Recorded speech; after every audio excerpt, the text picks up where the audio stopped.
I was thinking about something. I was watching a video about unschooling, and they were talking about how, you know, we spent 12 years, in a certain setting, being told what to do and what we need to learn, etc., etc. And instead of spending most of that time maybe getting to know who we are and pursuing our own interests, and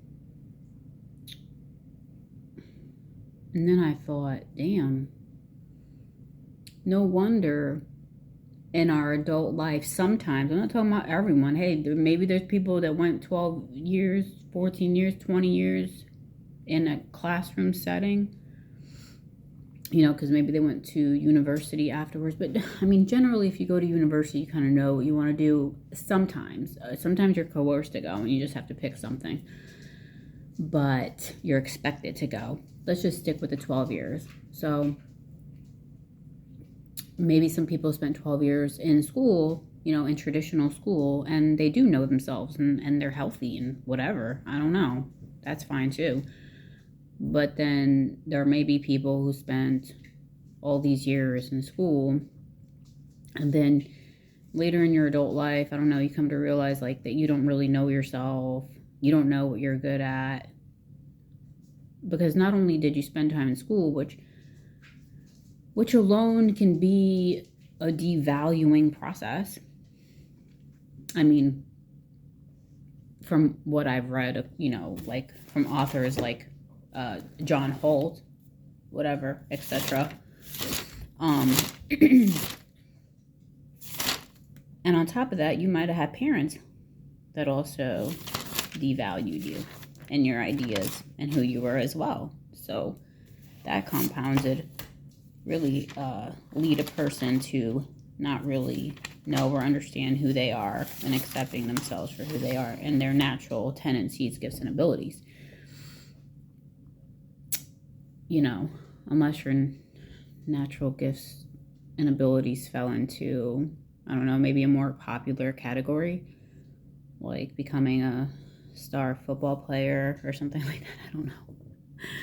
But yes, I was just like thinking, well, go figure. Some of us spend 10 years of our adult life in the wilderness, like, going through an experience. And then, like, after some time, figuring out, that's who I am. And this is what I like or whatever. This is what my passion is. And then pursuing it later on. I mean, and I'm not saying anything is wrong with it. It's all a journey, right? I guess no matter which way you slice the pie. But, thinking about the possibility that kids who don't attend traditional, what for the past 100 years or whatever has been traditional schooling, thinking about the possibility that they may have an advantage over others by actually being able to know themselves, possibly, and know their interests and kind of almost get like a head start, if you will, in who they are in life. That's a really interesting concept. So again, I'm not saying that people who attended public school don't know themselves, all right? I'm just speaking quite generally. I want to read a quote by John Holt. So he says, next to the right to life itself, the most fundamental of all human rights is the right to control our own minds and thoughts.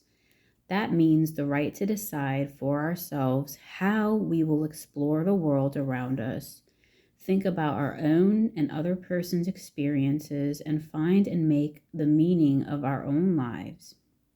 Whoever takes that right away from us, as the educators do, attacks the very center of our being and does us a most profound and lasting injury.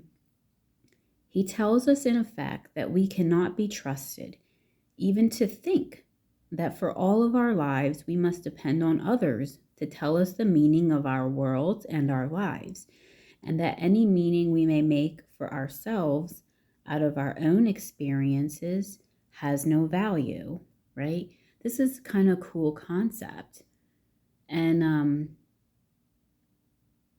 valuing your own experiences and valuing your own observations and conclusions is a really cool thing. And we probably could use a little bit more of that in our world, because this is how, like, we fall into these mentalities where we think things like the science is settled, right? On all these areas of science, it is settled. There is no more room for discussion about things. Let's just put it that way. Things, sciencey things, any sciencey things you can think about. There's no room for discussion because it's all settled. So that's what the programming of the 12 years leads generations to, this generation, whatever previous generations, to believe like it's settled. We don't need your observations about life. We don't need your observations about the earth or the sun or the moon or how that shit works. It's all settled, baby. All you got to do is memorize what we say, and that's it. And keep perpetuating that, right? So they don't observe things for yourself. No, we've already drawn the conclusions and we don't need you to make any more. Anyway, so that's, I don't know, I think that's the typical understanding, because when you approach with observations that say opposite to the settled science, there's attack, right? So it's like those minds that attack are the minds that like been solidified in the programming, solidified in the fact that thinking, oh, I can just be asleep. I don't need to think any further. It's all settled for me. And then because I think it's so settled, anybody who says opposite, anybody who talks about what their observations say, well, I attack and I ridicule and I belittle them because they're stupid, of course. So that's how you see that your own observations, your own experience are like kind of devalued in society, and probably devalued by your parents because your parents probably spent all that time being programmed too. Not everybody who sits in 12 years of school is going to act like that, though, okay? Because you always have like your free thinkers. You have the ones that just don't end up conforming to the program totally. You know what I'm saying? Like, so it's not, nothing is like black and white. It's not like, oh, if you go to public school for 12 years, you're going to be this type of person. That's not the case. There might be a tendency, you know, or if you do homeschooling, unschooling, you're going to be this type of person. You know what I'm saying? It's like, there's no like guaranteed outcome, I don't think. But I think that there are certain tendencies. Anyways, that's enough of that I'm going to say for today. Thanks.